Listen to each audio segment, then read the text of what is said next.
Assalamualaikum warahmatullahi wabarakatuh. Bagaimana kabar Ananda semua? Semoga dalam keadaan sehat walafiat. Kembali lagi dengan Pak Guru dalam pembelajaran kelas online. Pada hari ini kita akan belajar tema 2 subtema 3. Baik anak-anak semua, sebelum kita memulai seperti biasa, marilah sama-sama kita berdoa. Berdoa mulai.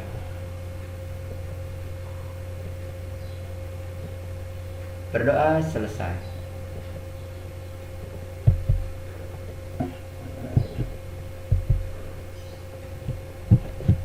Perhatikan teks berikut ini. Bersatu kita teguh. Menjaga persatuan dan kesatuan bangsa merupakan kewajiban seluruh rakyat Indonesia. Karena negara kita terdiri atas berbagai suku, agama, dan ras. Persatuan dan kesatuan merupakan hal yang sangat penting, baik dalam rangka merebut, mempertahankan, maupun mengisi kemerdekaan. Bersatu kita teguh merupakan semboyan bangsa Indonesia yang mengandung makna menyatunya berbagai unsur dan perbedaan yang ada menjadi satu kesatuan yang utuh dan serasi sehingga muncul kekuatan. Baik dari teks di atas, cobalah tentukan informasi penting menggunakan kata tanya adik Simba. Apa, di mana, kapan, siapa, mengapa, dan bagaimana.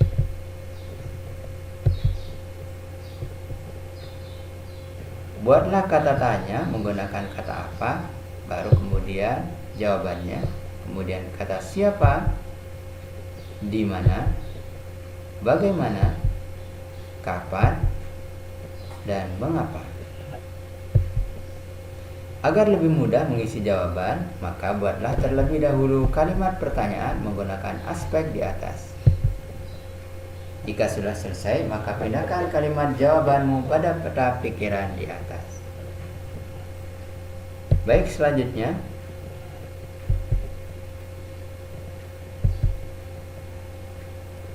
coba amati gambar berikut. Kemudian bandingkan kedua tulisan teks tersebut.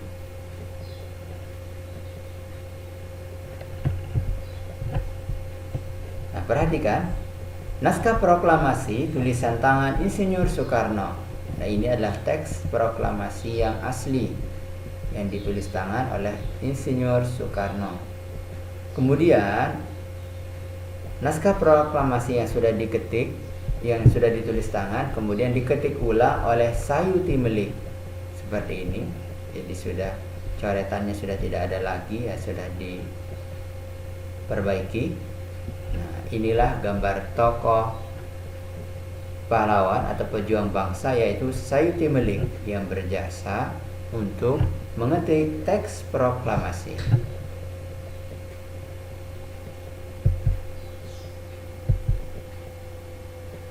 Kemudian sekarang perhatikan teks bacaan berikut. BM Diah dan naskah proklamasi. Teks proklamasi awalnya ditulis tangan oleh Insinyur Soekarno. Kemudian Sayuti Melik diminta mengetiknya agar terlihat rapi. BM Diah merupakan seorang pemuda yang ikut hadir pada saat persiapan proklamasi kemerdekaan. Ia ikut menemani Sayuti untuk mengetik. Setelah naskah diketik dan ditandatangani oleh Soekarno dan Hatta, Sayuti Melik membuang begitu saja draft proklamasi tersebut di tong sampah. Tak seorang pun menaruh peduli pada draft tulisan tangan Insinyur Soekarno itu. Tapi BM Diah mengambilnya karena menilai bahwa teks tersebut memiliki sejarah tinggi. Ia lalu membawanya ke percetakan Siliwangi untuk diperbanyak dan disebarkan melalui media massa dan radio. Draft proklamasi itu tetap ia simpan selama 46 tahun, 9 bulan, 19 hari sebelum akhirnya dikembalikan kepada bangsa Indonesia. Dia menyerahkan kepada Presiden Soeharto pada hari Selasa pagi 19 Mei 1992 pukul 10.30. Kemudian atas anjuran Presiden Soeharto, naskah tersebut disimpan oleh Arsip Nasional. Keputusan BM Diah menyimpan naskah asli sangat tepat, sehingga seluruh bangsa Indonesia sampai sekarang dapat menikmati naskah tersebut dan belajar banyak dari kejadian saat itu.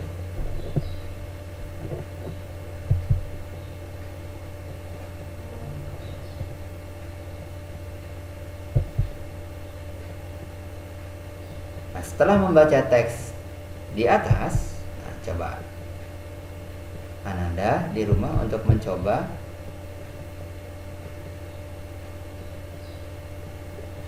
membuat pertanyaan dengan kata apa?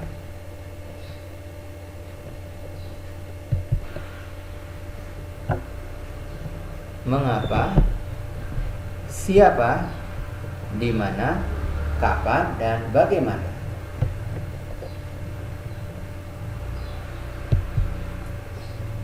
Baik, selanjutnya. Apakah kalian tahu penulisan teks dalam bahasa Indonesia harus menggunakan kata baku dan kalimat efektif? Kalimat efektif adalah kalimat yang dapat diartikan sebagai susunan kata yang mengikuti kaidah kebahasaan secara baik dan benar. Adapun kata baku digunakan dalam situasi resmi. Penulisan dan pengucapan sesuai pedoman ejaan yang disempurnakan atau disingkat dengan nama EYD. Adapun contoh kata tidak baku yaitu nasihat. Nasihat yang sering disebut di masyarakat ternyata tidak baku. Kata bakunya adalah nasihat. Kemudian apotek. Kata bakunya adalah apotek. Cuman, ternyata dalam kehidupan sehari-hari kita sering mengatakan kata cuman, kata bakunya adalah cuma. Gubuk, kata bakunya adalah gubuk menggunakan huruf K.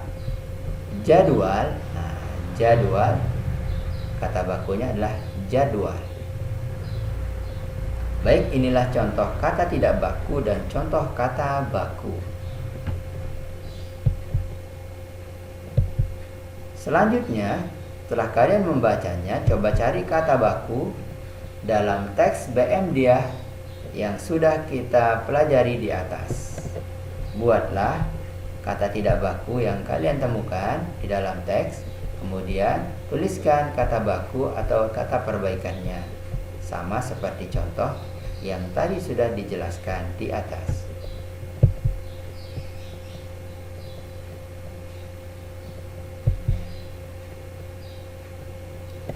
Selanjutnya, manfaat hewan dan tumbuhan bagi manusia dan lingkungan.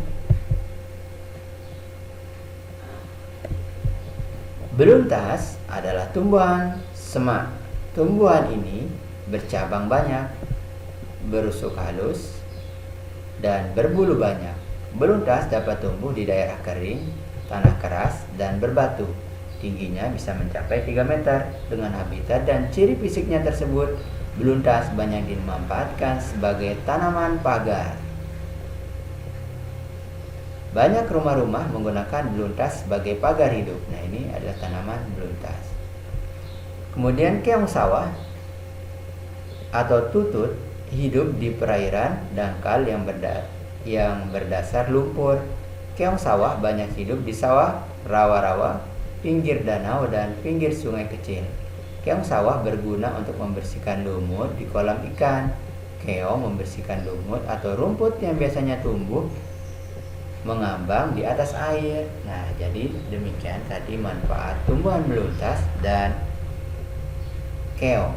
Masih banyak lagi hewan dan tumbuhan yang bermanfaat untuk manusia dalam kehidupan sehari-hari.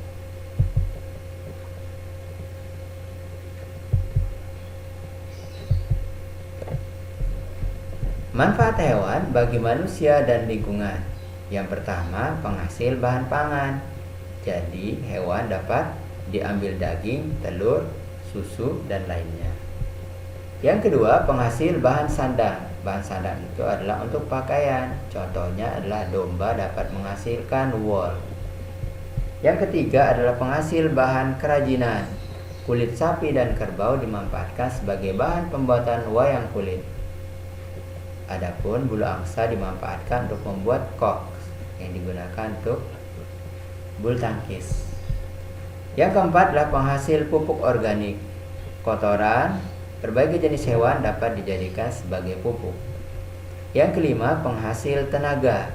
Tenaga gajah dimanfaatkan untuk mengangkut kayu, tenaga kuda dimanfaatkan untuk menarik delman, dan masih banyak lagi hewan yang dapat dimanfaatkan tenaganya.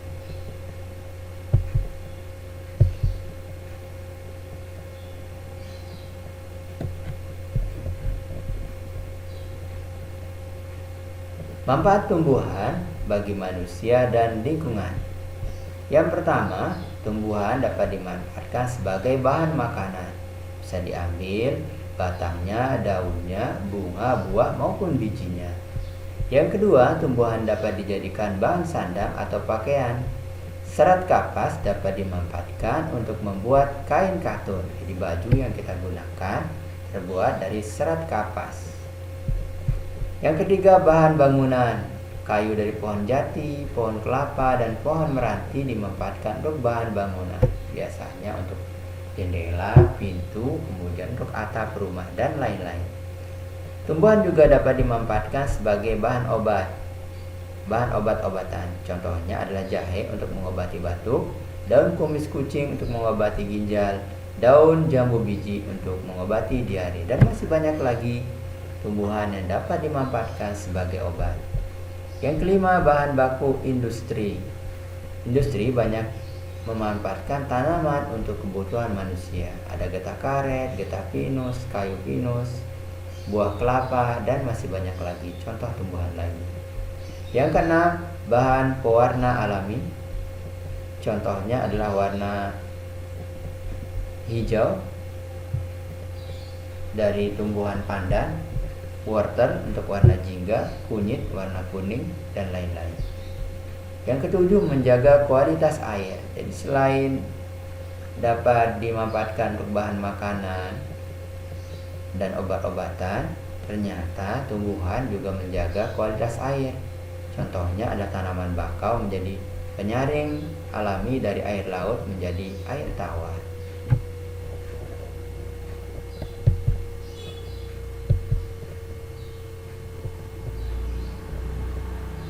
Sekarang kalian sudah tahu manfaat tumbuhan dan hewan bagi manusia. Coba lengkapi tabel berikut ini. Nah, anak-anak sekalian, coba di rumah ya, tuliskan nama hewan, di mana habitat atau tempat hidupnya, kemudian apa manfaatnya bagi manusia. Kemudian yang selanjutnya tuliskan juga nama-nama tumbuhan selain contoh-contoh yang di atas ya.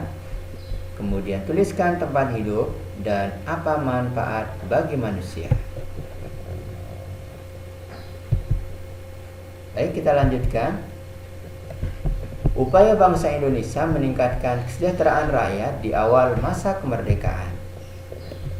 Pada awal kemerdekaan Indonesia, keadaan ekonomi sangatlah buruk. Hal ini disebabkan beberapa faktor, antara lain kemiskinan rakyat merata akibat penjajahan yang lama. Jadi siapa yang masih ingat berapa lama Belanda menjajah bangsa Indonesia? Nah, jadi kita dijajah selama kurang lebih 3,5 abad atau 350 tahun. Lama juga ya anak sekalian.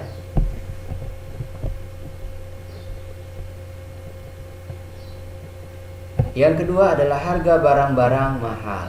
Kemudian yang ketiga adanya blokade ekonomi oleh Belanda.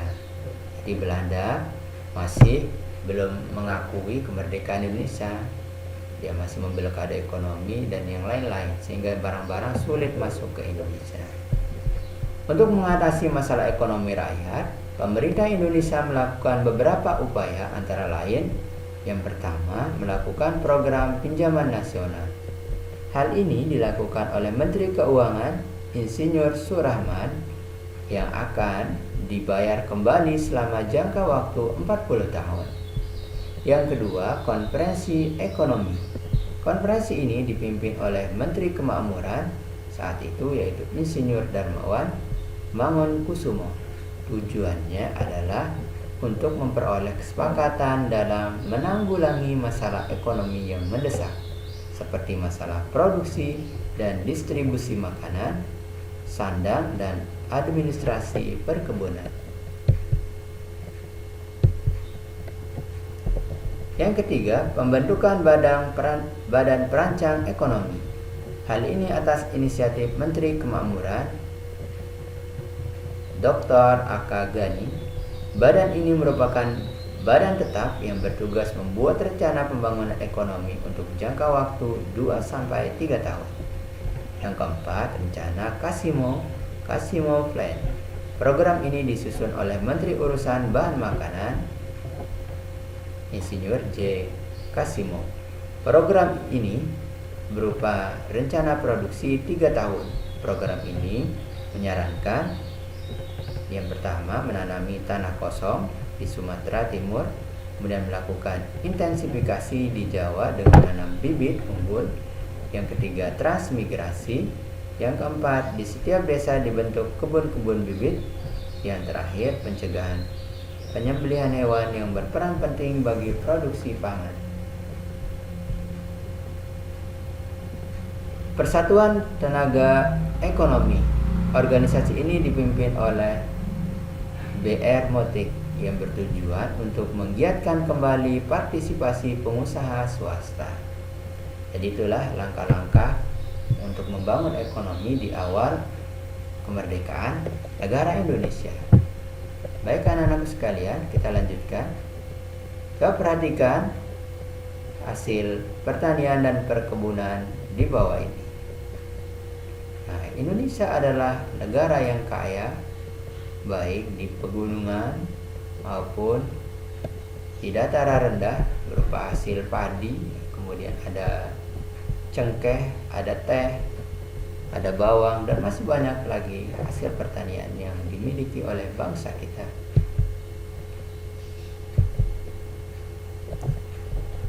Hasil pertanian dan perkebunan di atas membuktikan bahwa saat ini kehidupan rakyat Indonesia sudah mulai sejahtera jika dibandingkan pada saat Indonesia belum merdeka.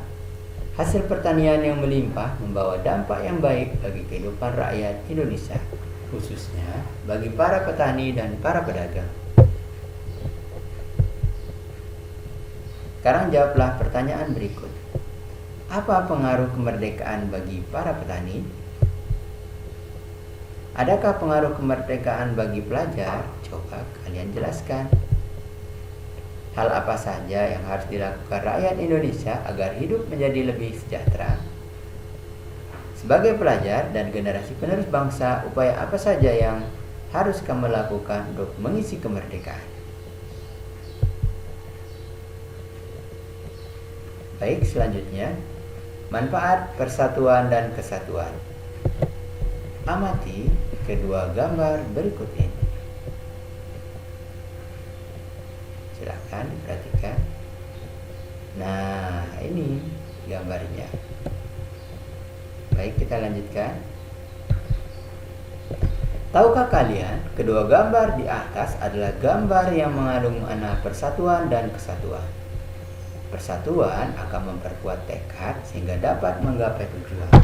Mengapa persatuan dan kesatuan sangat penting bagi bangsa Indonesia?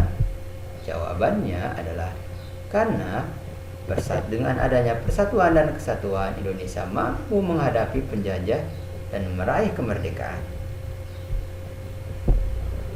Kemudian, tetap mempertahankan kemerdekaan dan kedaulatannya, mengisi kemerdekaan dengan melaksanakan pembangunan untuk kemajuan dan kesejahteraan yang adil dan makmur.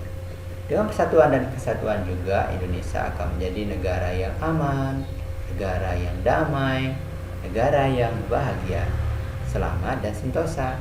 Persatuan ini sangat banyak manfaatnya.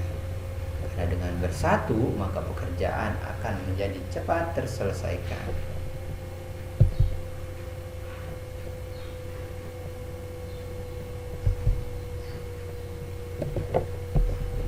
Persatuan dan kesatuan merupakan hal yang sangat penting dalam menjaga, mempertahankan, dan mengisi kemerdekaan.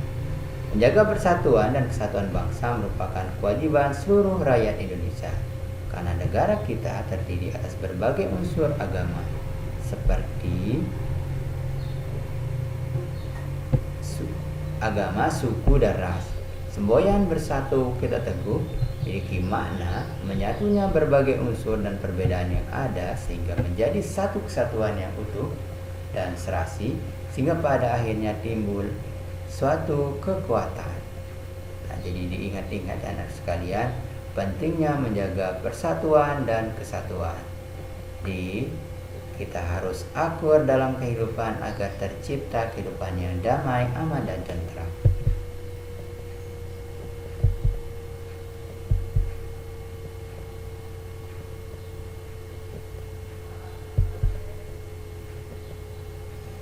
Nah, sekarang tuliskan manfaat persatuan dan kesatuan dalam kehidupan sehari-hari minimal 4. Lengkapi tabel berikut dengan contoh persatuan dan kesatuan di lingkungan rumah, lingkungan sekolah. Nah, perhatikan seperti ini, silahkan anak sekalian dicoba ya. Untuk contoh persatuan dan kesatuan di rumah, contoh persatuan dan kesatuan di sekolah.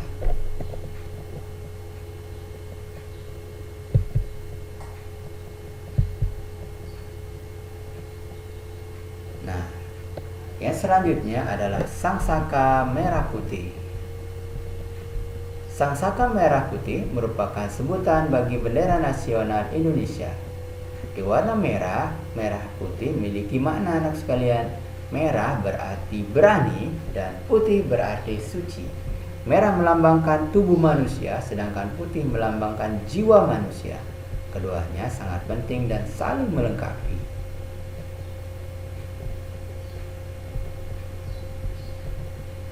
Ini adalah gambar bendera merah putih saat pengibaran proklamasi kemerdekaan. Bendera pusaka dibuat oleh Ibu Padmawati, istri dari Presiden Soekarno pada tahun 1944. Bahan bendera terbuat dari katun Jepang dengan ukuran 276 cm dikali 200 cm sejak tahun 1946 sampai dengan 1968. Bendera tersebut hanya dikibarkan pada setiap hari ulang tahun kemerdekaan Republik Indonesia.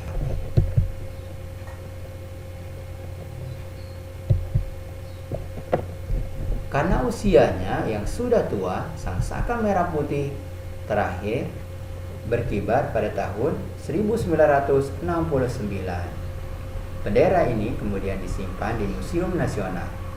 Pemerintah kemudian membuat bendera duplikat dengan ukuran 300 cm dikali 200 cm.